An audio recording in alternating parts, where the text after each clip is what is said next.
How's it going, everyone? This is Nick from Comic Culture. We're doing another Nick at Night, late Friday night reviews of the books we read September 22nd, 2021. You don't want to miss it. Stay tuned.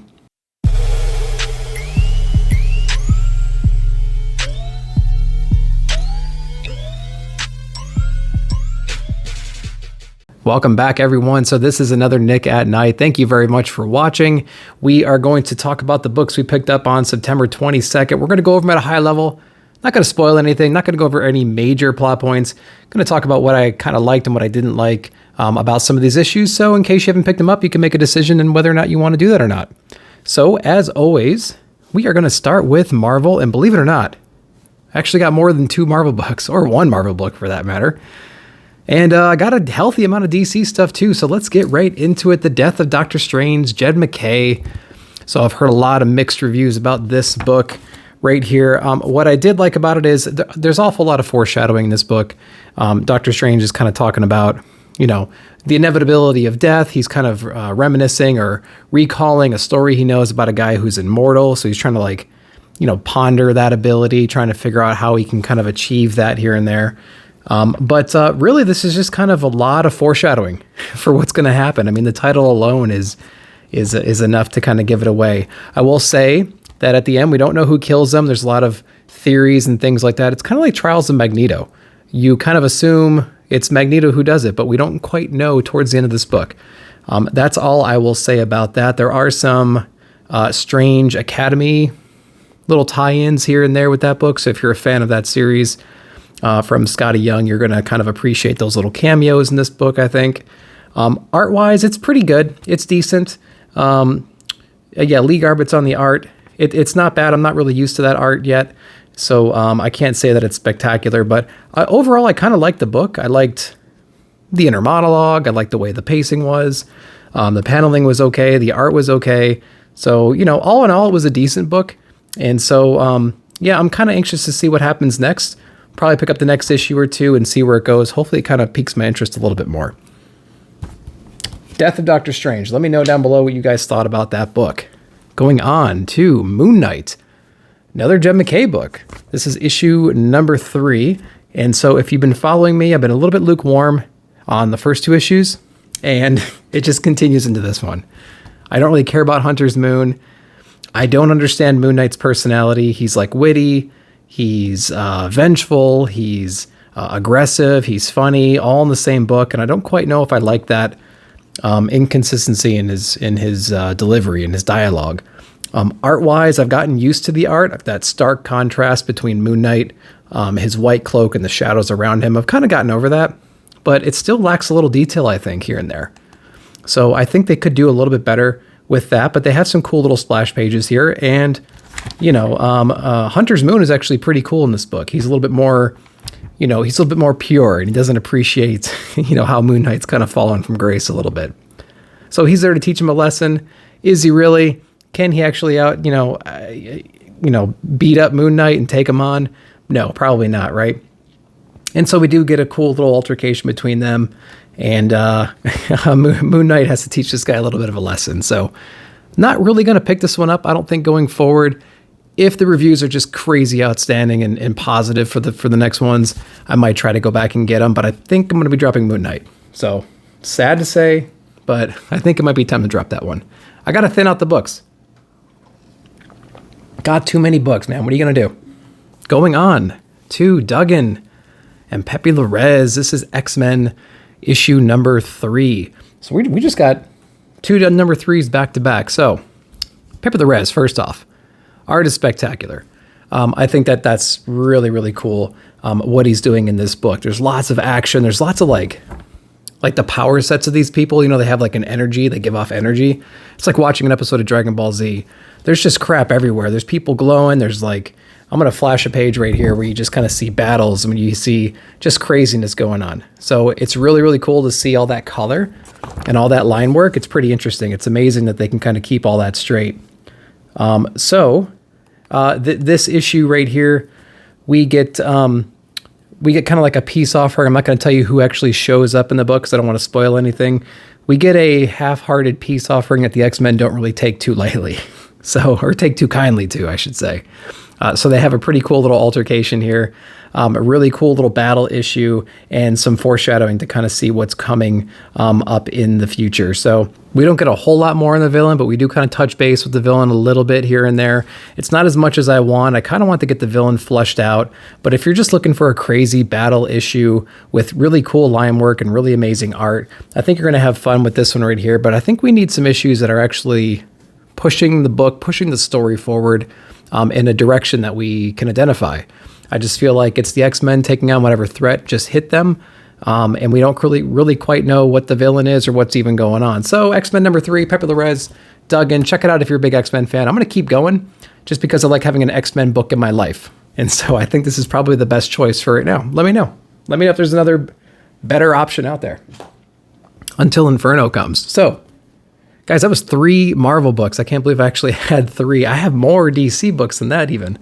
So we're going to get started with Batman number 113, James Tynion on the art on this one. And Jorge Remendez, man, speaking of art, it's hard to argue the fact that this might be some of the best art we have in comic books right now. So it's quite remarkable what he's doing in this one. So of course we're in Fear State. We have Batman trying to get his bearings. We have Oracle that's been hijacked, sending out false signals everywhere. So this is basically a story of Batman trying to go around, trying to assess the situation, trying to kind of get Ghostmaker involved, trying to get the Scarecrow out of his head. He's got some cool bat gadgets. He's got some just insane bat gadgets, and there's a lot of funny lines in here while Ghostmaker's kind of digging through some boxes. There's some Easter eggs and things like that, but of course, Batman, of course, Bruce Wayne has some kind of way to help pull the Scarecrow out of his mind. So it's a pretty interesting thing that goes on there. We get some backstory, and Hernandez, is just incredible. So we get some motivations from Scarecrow.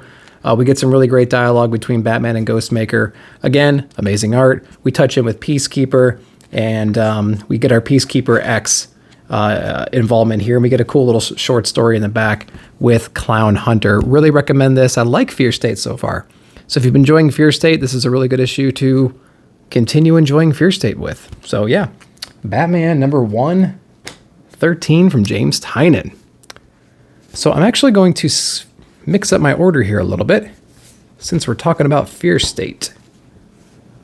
We're going to go into Nightwing number 84. This is Tom Taylor.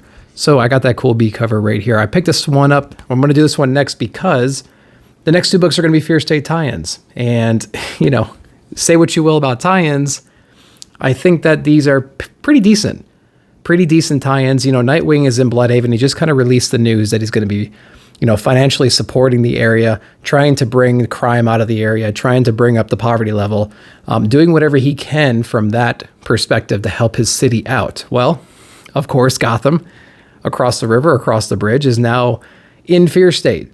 So he has to kind of figure out what to do with that, how to deal with that. And there's some interesting tactics that the magistrate and Scarecrow and everybody are using to kind of draw out these heroes. And so Nightwing kind of falls trap to that. But, when you're in Gotham, you're never alone if you're in the Bat family. So it's pretty cool dialogue between his rescuer and himself right here. I'm not going to spoil or give anything away there. But some touching moments in here. And now we kind of figure out, they got to amass their army. I think all the people are trying to they're converging back into Gotham. We have all these disparate characters that have been in other areas, other cities. They're all getting lured back in one way or the other, and they're getting reunited. And I think they're going to start building their army right now. So it's going to be really cool to see Nightwing. It's a tie-in, but I've been welcoming it because I kind of like the Fear State arc so far. So that's not bad at all. Speaking of Fear State arcs, Catwoman 35 with the Frizzen cover, it's the exact same storyline then as Nightwing. Selena Kyle, Catwoman, just had her battle with Father Valley. Her sister was almost killed. She's kind of recouping, trying to get with the allies that she has in Alleytown right now, just trying to get her bearings. We touch base with some of the villains, and we understand some of the motives that they're going to be having going forward. Some of the cards they're about to play, so it's pretty interesting to see what they're up to. But essentially, Selena and Catwoman, she gets the same lure that Nightwing did. And so she kind of falls for the trap. And there's some things that she's able to do to get out of that. So I thought it was pretty cool. So yet we have another hero in the city, and we have, those ranks building. So it's going to be kind of cool to see. Are we just going to have a gigantic battle at the end with like the entire Bat family with Catwoman and like her whole entourage versus like the Magistrate and the Peacekeepers and Penguin and, all the guys, right? Scarecrow and everybody. So it's going to be kind of crazy to see what happens with these tie-ins. I've been liking them so far. If you have to do them, and they have to do them, I think they're doing them the right way. They use the same trick to get both of these guys involved, but I feel like the trick that they used was likely. It was likely to happen, right? So, I mean, it wasn't too far-fetched is what I'm trying to say. Now, should they both be smart enough to avoid that? Perhaps, but I think they're being a little clever. The villains are being a little bit clever, and they kind of trust the source of the information. They've always trusted that source, so why wouldn't they trust them here? So, they're tie-ins, but they're not too bad. They're not too bad. Batman, the Detective, 5 of 6. This is Tom Taylor. So, pretty cool little issue here. We have Batman overseas trying to take down this group that's killing all the survivors or all the people that Batman has saved over the course of his career. And they've been pretty damn successful, a little bit too successful. He's called in all the reinforcements all over the globe, trying to tell them, hey, listen, here's a list of people, protect them any way you can. And this is kind of the final showdown, not the final showdown, but this is the first part of the final showdown between Batman and this organization. This organization's full of Batman-dressed characters. And so, of course, Bruce has got the upper hand. He's got his tactics and things like that. But what was cool and unique about this issue, maybe not unique, but was a surprise, was we actually learned the motivation of why the group is doing this. Why is the group killing the people that Batman has rescued? We haven't had that answer yet. And so it goes into this really cool backstory of how that can be. And I kind of appreciated it. I thought it was pretty natural. Was it like the most creative thing in the world? No, but I still liked the motivation. It didn't bother me. And I thought it was kind of clever. So that was really interesting. Batman the Detective is actually a really good side Batman story. So if you don't like the main run, you want to dabble a little bit in some other Batman stuff, try the Detective. I thought it was pretty fun so far. Yeah, give it a look. Give it a look. And the art's pretty cool too. All right, moving on. We have one more DC book. This is Supergirl, Woman of Tomorrow. This is issue number 4. And this is Tom King. I feel like it's either Taylor, Tom, Rom. We have all like these very similar names anyway. So Tom King is absolutely killing it on this book. I'm loving this book. It's the little nuances in this book that really make it special. This book is all about explaining her patience, I think. She can only take so much and she's going to explode. She's been tracking this guy down who murdered her friend's father, who's almost killed her dog and everything. And so she's really on this revenge mission, and she's always a step behind the villain. The villain's going from planet to planet, amassing these other allies to help commit genocide on every planet. And every single planet they go to, they're just a little bit too late, and they're there to see the aftermath. They're there to see the graves being dug. They're there to see the charred bodies everywhere, just the remains everywhere. And so she's getting really, really fed up with being just one step behind all the time. And there's some really explosive emotional scenes in this particular issue. And the art is absolutely gorgeous. It's just kind of breathtaking. I absolutely love it.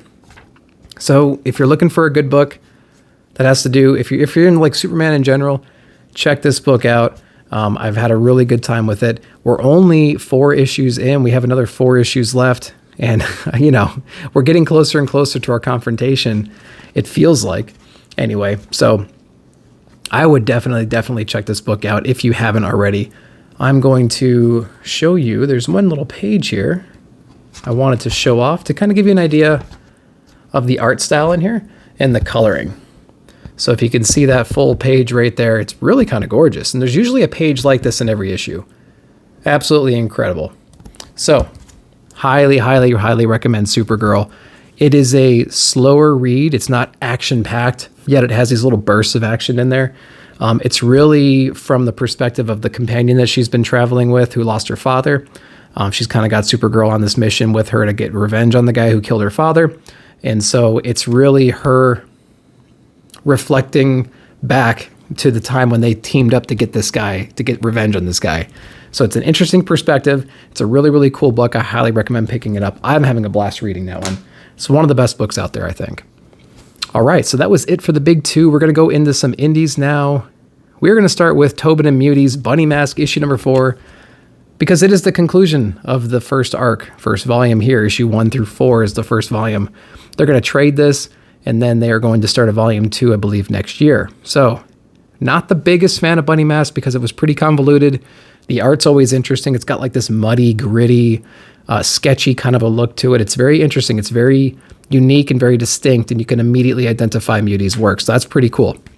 The story itself is a little bit convoluted, I think. So I thought it was a decent conclusion. It's kind of like there's a horrible place that's kind of like has like demons and mystical things going on, and people are trapped there, but they escape. And then years later, they got to go back and face the demons that were in that place, right? It's that kind of a story. So, and that's exactly what we get. We don't really get a ton of answers. We get a wide open ending that kind of makes you believe that they're going to kind of go on with this for a long time, or have the possibility to, or the ability to. And so I think you're going to have a lot of familiar faces in the next volume here. So I think it was a decent 4-issue run. They didn't do a whole lot to explain it. It was crazy. It was a crazy ride. It was a neat little horror book for sure. Didn't quite hit me the way that I wanted it to, but it's definitely interesting, and I haven't really read a whole lot like it before. So, if you want to take a chance on a cool little horror book and it's only 4 issues and it's got some pretty crazy art inside, you can't go wrong with Bunny Mask. So check that out if you want to. All right. Going on to Image, we have Frontiersman with Patrick Kindlon. I think that's how you pronounce it, Kindlon, and Ferrari on the art. So this is an interesting book. First off, the art is crazy good. I absolutely love the art. The story is basically, we have this frontiersman guy who's like a superhero back in the day, and he's kind of grown up and he's isolated himself out into the woods.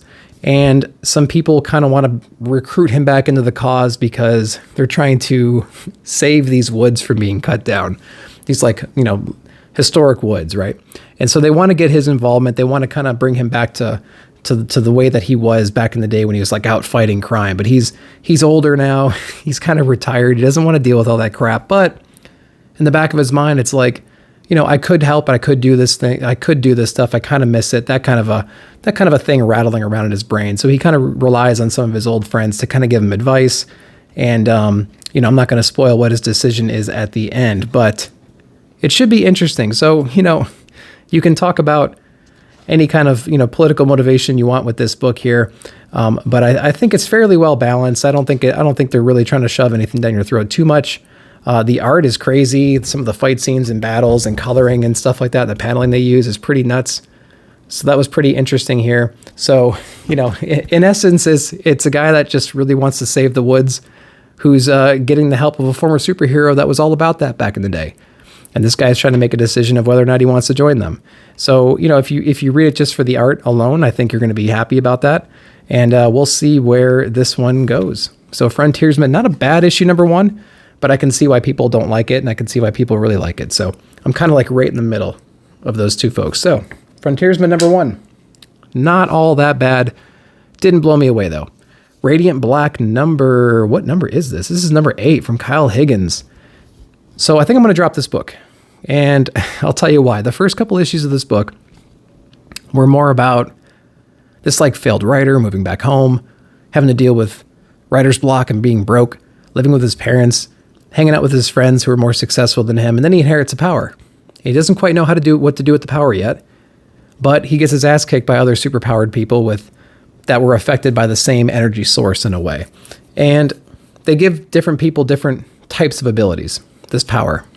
So our main character eventually gets swapped out with his best friend, and he's on this revenge mission on the person who harmed him.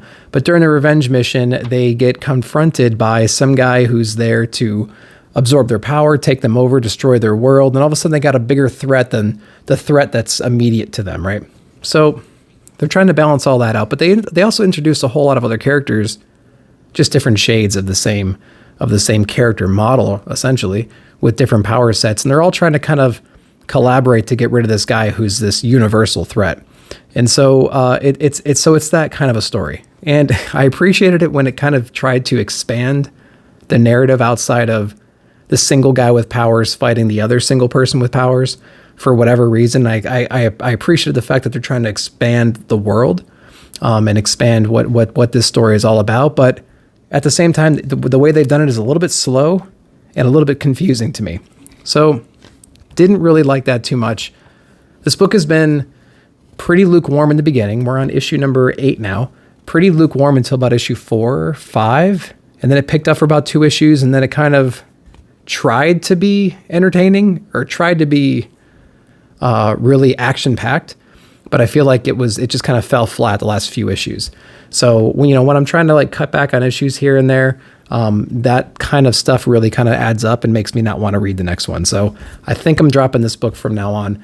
I'll pay attention to the reviews and see what you guys think about it, and see maybe if I should pick up 9 and 10 and go from there. Let me know if you guys are reading Radiant Black and what you thought about it. Okay, a few more books. We have Eat the Rich. This is number 2. This is the B cover. What's cool is up top here it says issue number 1, and this is issue number 2 according to the back and the barcode. This is the B cover, has issue number 1, so it's a cool little misprint up there. But Eat the Rich. So if you read the first one, how do I explain this without spoiling the first book? The book is called Eat the Rich. There's some cannibal aspects in this book, okay? We have a girl who's really kind of nervous about meeting her boyfriend's parents. Her boyfriend's parents are extremely well off, and he's a reformed alcoholic, I guess you could say, and he's kind of nervous about being around old friends and family, and being around that stress of going back home and not being able to drink. So, there's a standard a story going on there. Who likes to meet their like fiance's parents or boyfriend or girlfriend's parents for the first time? So some shocking things are shown in the first issue when it comes to this cannibalistic aspect. I'm not going to spoil, what the exact details are, but there is some cannibal stuff going on, and we learn all about it in the first issue. This issue is an explainer issue about why it happens, how it happens, who would do these kinds of things, who would be okay to let this kind of stuff happen. So we get to learn a little bit about the motivation. So it's kind of an explainer issue, which I thought was pretty interesting and probably needed after a shocking first issue. And so that's that. And then of course we got like a little cliffhanger towards the end. It's not really a cliffhanger as much as I wanted, but it's essentially like mom coming and realizing you did something bad and she pulls you to the side, kind of a cliffhanger. So, it's a little bit more of like a drama perspective cliffhanger rather than oh crap, what are we going to do now kind of a thing. So we'll see what our main character does. She's completely freaked out of the whole situation, and she's the only one acting like this is completely insane, which is pretty cool. Eat the Rich, interesting premise. I think issue 3 is going to be the issue to really cement my enjoyment for the book. I liked issue number 1 and number 2 so far. Number 3 needs to really kind of hit it hard, I think, to kind of keep readers interested, because we already got the shock value out of our way. We already got the reasoning out of the way. So now what? Now what are you going to do? Is she going to accept this and just say, okay, we're going to do this? Or is she going to try to escape and they're going to stop her? What are they going to do? There's really no conflict yet. Besides the apparent cannibalism. But you'll know what I mean. If you read these books, you'll know what I mean. Let me know down below if you guys agree with that or not. We need some conflict. We need something to worry about in issue number 3. We need some high stakes, in other words. Okay, 2 more books. Impossible Jones, Scout Comics, Kessel and Hahn on the art. I saw this one on the shelf, and I went ahead and picked it up just because it looks fun. I was flipping through it. I'm like, I like the art. It's kind of cartoonish. It looked like it was kind of like these superhero things going on, different power sets. And so first thing I want you guys to help me out with, is Impossible Jones a ongoing series? Is it something old? Is this a brand new thing? Are these characters that everybody knows or Have we heard of this person before? Is this a series that has been ongoing? Is this a reboot? What is this? Is this something brand new or not? Because when I read this, I'm like, okay, there's a lot of different characters in here. They have a backstory. They know each other. They're all superheroes. It's like a central city. This is like watching an episode of The Flash. That's what it's like. We have this Dr. Manhattan moment. We have a burglary of like Star Labs, let's say, and somebody gets caught and they get powers from this freak accident, like a Dr. Manhattan situation. They get locked in, and the thing goes off, and all of a sudden they have powers. So it's a little bit of flashback and forth between the present and the past. This takes place mostly in the past, if I'm understanding it correctly, and so we get to kind of see, how our girl here, Impossible Jones, gets her powers, and how all the other villains and heroes respond to this incident at the research facility. I'm going to call it Star Labs for ease. And so it was pretty interesting. They have a history together. They have a dialogue, all these different heroes and villains that kind of show up to assess what the heck's going on. And so it was kind of fun to see the banter between all those guys. There's the classic like speedster and Batman type guy, and there's like this like enigma type person, right? He's just like all mysterious and whatever. So it was pretty funny, and she's kind of like a cross between like a Mr. Fantastic and like a Green Lantern. She can kind of like turn anything into whatever she needs it to be, kind of like a Venom type character or something like that. She can make like clubs for hands and things like that, and stretch and whatever else. So I thought it was a pretty cool read. Let me know if this is like an ongoing thing or a reboot for something, and I'd be interested to know. But this is kind of pleasantly surprising. So those are always good books when you take a chance on it and you actually enjoy it. So we are going to get into the last book. This is The Last Ronin, issue number 4. So this is our Donatello Splinter issue. So Donatello and Splinter's story is told from the perspective of Michelangelo telling April how he heard about how they died. So it was pretty interesting. Of course, it's heartbreaking. It's a sacrificial kind of a thing. It's, outnumbered, outgunned, fight to the death for glory kind of a thing. It was kind of a real touching story. The art does change here and there when it kind of talks about, like the travel montages and whatnot. So I'm going to show you what this looks like. So this is basically Michelangelo going around trying to find out where Splinter is, trying to find out where Donatello is, and this is kind of how they present that, but then they kind of flip back to the art that we're used to over here. So it goes over the whole story about what happens to them. They were there to kind of do a peace treaty, and there was some kind of an ambush, and so there's casualties on both sides, right?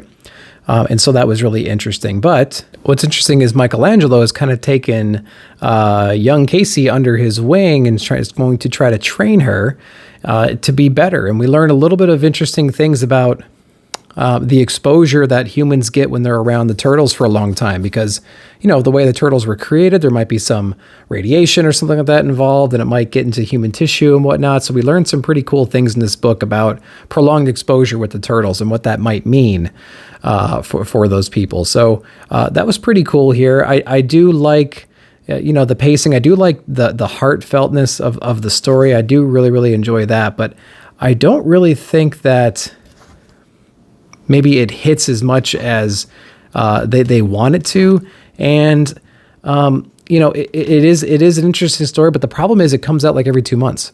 And so you're having to go back and kind of relive what actually happened, or else you're going to kind of forget everything and you'll kind of be lost. I remember picking up this book and I'm like, wait, when did we get to a battlefield on a beach, like a Normandy type thing? And this is part 4. And I just kind of got lost a little bit here and there, but there's some flash forwards, there's flashbacks. It's a little bit confusing sometimes. So you really got to pay attention to that. Overall, I think it's a great story, and I think in trade, it's going to read really well.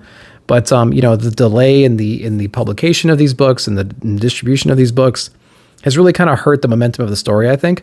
But, once it's all collected, I think it's going to be great. So Last Ronin, always enjoy it. Always enjoy it. It's a pretty good book. So let me know what you guys thought about that. So, guys, that's what I picked up. And what I like to do with these videos now is I like to kind of go over, if I only could pick up a few books from the past week, which ones would I be picking up for sure? So I'd be getting Last Ronin because I'm a Turtles fan. I like seeing it. I like reading it, even though I forget a lot of it.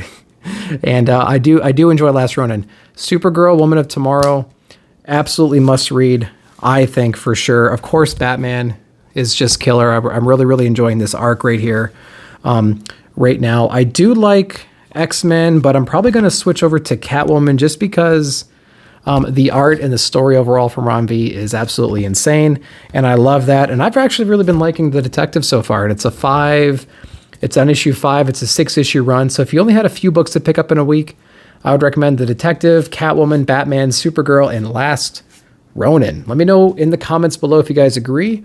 Which other books did you pick up? What were your picks of the week? And if people only had a few books to pick up in the week, which ones would you recommend? Leave it all down there in the comments below. And of course, hit the like button, hit the subscribe button, make sure you share the video, and hit the bell notification because it alerts you of my future videos and when I go live. I thank you very much for watching. I'll see you guys in the comments.